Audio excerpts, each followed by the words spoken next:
Hey everybody, welcome to the channel. I'm Cindy Daychuck with Queen Bee Creations, and today we are going to play a little bit with watercolor. One, because I think I can handle that with one hand. So I am selecting some of my crafts and my videos based on ability. So I'm thinking I'm good. But what we're going to do with this one, rather than doing it just in a small little sketchbook, I want to try an actual bigger watercolor. So I do have a piece of watercolor paper that I tore down off of a great big huge sheet that was just picked up really inexpensively from Facebook Marketplace. So, you know, sometimes people are looking to get rid of art supplies that are better than I would buy full price. That's where this came from. But I'm gonna get it taped down to a board and I'm gonna bring you in overhead. The thing that I wanna play with, which I really have not done, is we're gonna use some masking fluid. Now you can get this in jars and use paintbrush to apply it. We're gonna play with masking fluid pens. And I tried to get blue ones so that maybe it will show up better on camera when I'm showing you what I'm doing. But the idea with this is that before you start painting, you will draw in or cover with the masking fluid anything that you do not want painted. So you can use, this paper happens to be like a little bit off-white, but you can use it to create white or light or shapes or outlines, that kind of thing. So you'll see what I mean as we go, but in essence, it's like a rubber, a liquid rubber. And we wait till it dries, then we can start painting. We wait for everything to dry, and then we can kind of remove it. It's kind of fun, kind of cool, and something I really haven't played with, and I certainly haven't shown you. So that's what we're gonna do, and we'll see how it goes. I'm gonna pull you in overhead. Okay, these are two different colors of blue. I think this one is particularly dark. So let's start with this one. And it's kind of like, almost like a rubber. But what I'm thinking of is just playing with a branch and some berries and trying to keep this semi-simple rather than my typical overcomplicating things. So I'm gonna kind of draw my branch in first. And right now, this is what would stay white. So I will want and need to fill this all in. So for something like this, that's quite thick, if you had the liquid with the paintbrush, then why not use that, right? But I'm just going to get my branch painted in first so that I know kind of the look that I'm after. I can add thinner branches after it's all done as well. But I'm just kind of going with getting an idea of how this might look. So I'm gonna thicken all these and color them in like that one. And then we'll come back to carry on. This part, pretty easy. I just don't want to scratch up my paper with this. So obviously pens, really good for thinner pieces, but you know me, I'm doing what I'm doing. Okay, nothing fancy. What I am gonna do is now, I'm gonna call this kind of like a winter berry scene. So I'm just going to draw some round berries here and there.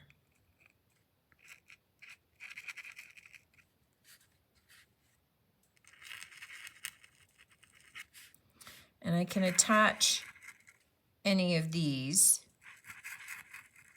berries afterward with some branches that I draw on as well.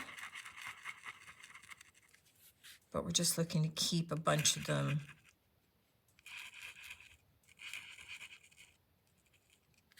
in our white zone. So I'm going to get all these painted, penciled in, penned in, inked in, masked in, and then let this dry, and then we'll come back to carry on. All right, it really doesn't take long for this to dry. So the next step is we want to take a clean brush and we want to add some watercolor to our page. Now this is, you can see I'm just adding it loosely around everything because this is going to be the background. So we're keeping our foreground clear. We've added in our masking fluid, and now we're just going to be adding in our background. And because this is kind of a wintry scene, I'm going to do it in a blue. I just want to get, some puddles of water, and notice that I'm not doing it evenly across the page. I want to have some spots that are heavier than others. I'm not taking it fully out to the top or anywhere. So I'm thinking 1, 2, 3, 4. Let me try a Prussian blue. And here's where I'm just going to kind of let this bloom a little bit to begin with. So I have a very loaded brush, but I want a lot of the water to do the work. And as much as my lines are blue, remember, those are actually going to be white. So I'm kind of just letting this flow to begin with. Get a little bit of this ink on the page, the paint on the page here. And then I'm going to clean my brush, and I'm going to go into clean water, and I'm just going to add a little bit more to get it maybe flowing in some directions that I don't yet, just expanding it a little bit. And ultimately, once I have this how I want, I'm going to have to leave it to dry. So all of this, and this is where taping down our page becomes so important, because we're using a lot of water on this paper, and otherwise we can cause it to buckle, right? It's just kind of holding it flat. It's going to keep it there. Oh, I have a little bit of paper towel here, so that's good. A little bit of a napkin. I just don't want these harsh lines here. So I just want to take those away a little bit,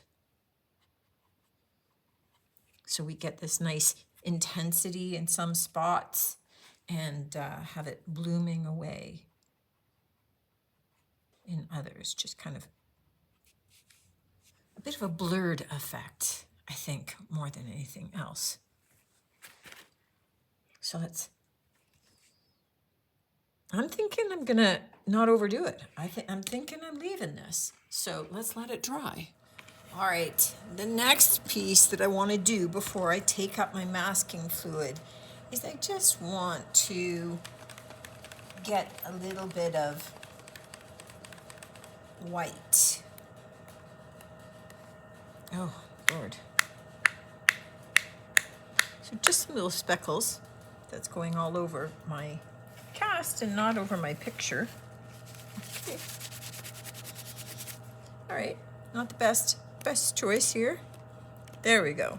So I just want to get some of these little white speckles all over it and let them dry fully before I remove the masking fluid. Okay, once it's dry, you can start to just kind of slowly start to roll the rubber off of here. If you've done this with like a paintbrush, it's probably on much thicker, and you'll find that once you get started, you can almost peel off big lengths of it. But with the pen, it's a little bit finer, and it just takes a bit to be able to get it off. So you can start to see already I've got some of my branch done. So I still have to do all the rest of my branches and my berries, and then we'll be back. All right. This kind of eraser, I can't remember what this is called, gum Arabic eraser, works really well as well at being able to lift it off if you have any troubles. Again, you just want to go gently because you don't want to rip or tear your paper in any way. But it kind of lifts things nicely if you're having trouble using just your finger. All right, now I want to draw my branches.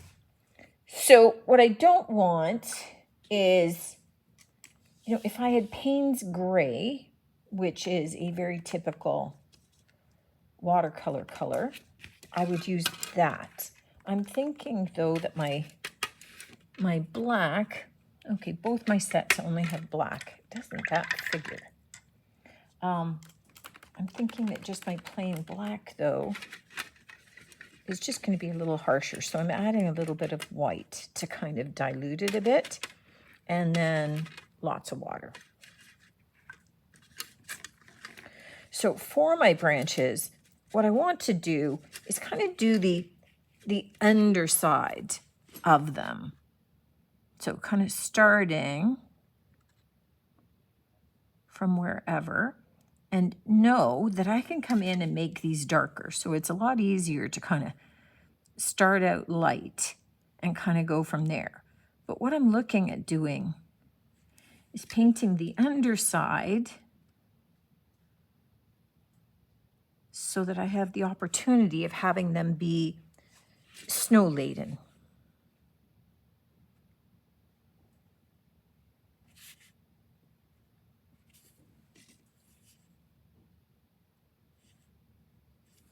So I'm just going to slowly get all of my branches, and this is also the opportunity for me to go in and add branches where I didn't have them, just kind of lay in some lighter, finer ones, especially where they lead to,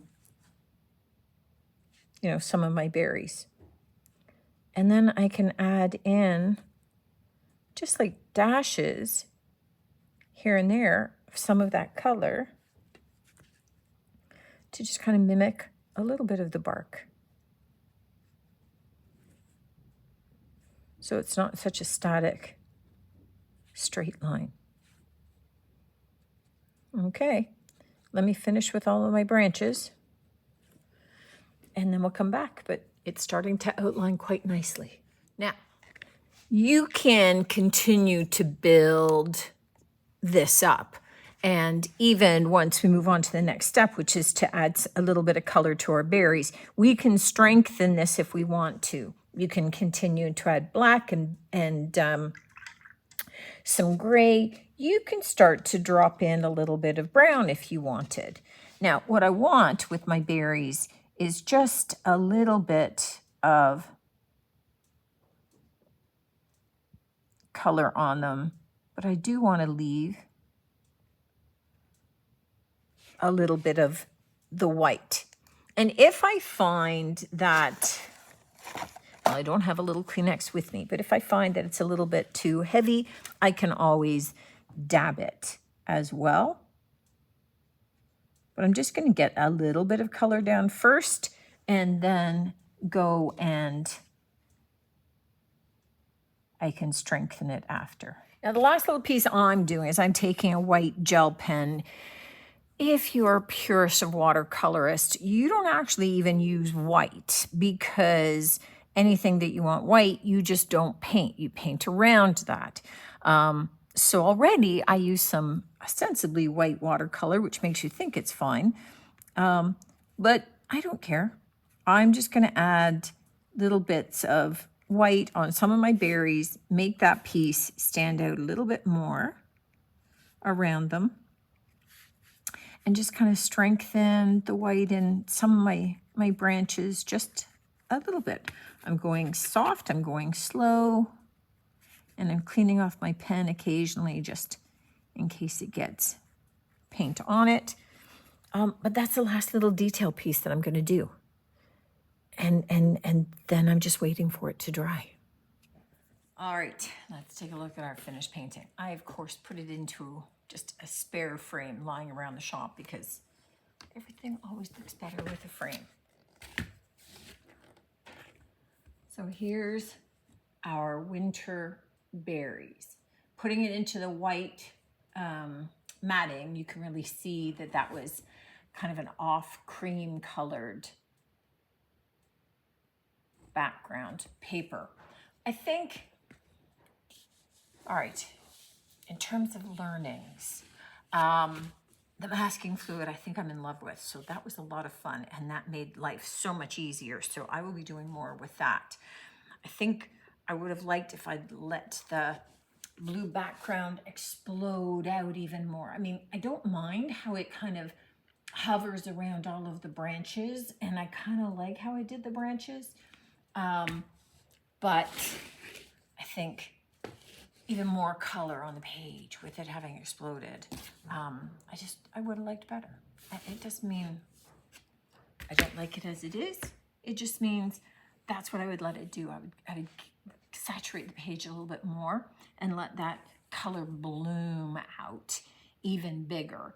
And I think then we'd have more spaces where the white snowflakes would have shown up and it would have looked a little bit more wintry. So that's my learning and my takeaway from it. The masking fluid worked great and those pens gave me good control. I did find, I don't know if this is a gum Arabic or if this is an artist eraser. I didn't even buy it. I think I got it in a thrifted something, thrifted bag or thrifted art package or, I don't know, something. But that's what this is. And it worked great at removing the masking fluid because I didn't have it on very thick. You just want to be careful not to be rubbing into the paper. You just want to be into the paper. You just want to be lightly catching the rubber from the masking fluid. But gotta tell you, this was a lot of fun and I can see doing a lot more using the masking fluid to be able to give me some of the control or some of the details that I might not be able to do on my own. So hope you give this a try. I think that there's a lot of applications, especially for us beginners in doing this. But this was the best frame that I had for it. It could have extended out bigger or different, but it is what it is. That's what I had. So I went with it, and that's okay. Because this is a practice. It's not a for sale thing. Just put it in the frame to feel better about it. Let me know what you think. Let me know if you are going to give this a try, and definitely looking forward to seeing you on the next one. Until then, take care.